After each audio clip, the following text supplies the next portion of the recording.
Unë nuk do të dëshiroja të... Ilir Meta deklaron se koalicioni qeverisës, PS-LSI, i ka të gjitha mundësit për ta mbyllur mandatin. Kreu i Kuvendit në një intervistë për Zërin e Amerikës ka shuar zërat për një krisje të koalicionit, kur u pyet nga gazetarja se si është situata brenda koalicionit qeverisës.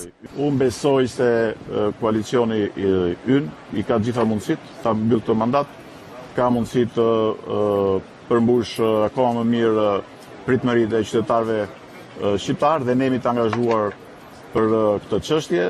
Duhet të kemi parasysh që nuk duhet të ngatrojmë qëndrimet për reformën drejtësi që është i reformë madhore me interes kombëtar, me qëndrimet e koalicionit që kanë rëndësinë e tyre.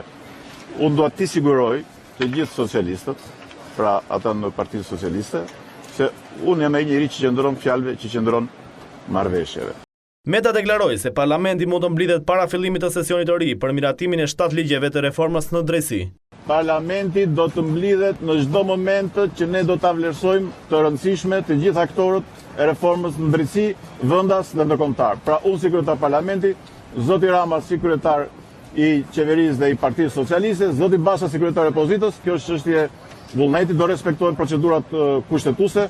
Ndërkohë duhet filloj puna dhe i ftoj antarët e komisionit të posaçëm që të fillojnë punën që tani për të parë në radhë parë ligjin për vettingun që t'i hapet rruga menjëherë operacionit monitorimit ndërkombëtar. Kreu i Kuvendit mbajti edhe një qendrim për pozicionin e Bashas gjatë negociatave për reformën në drejtësi.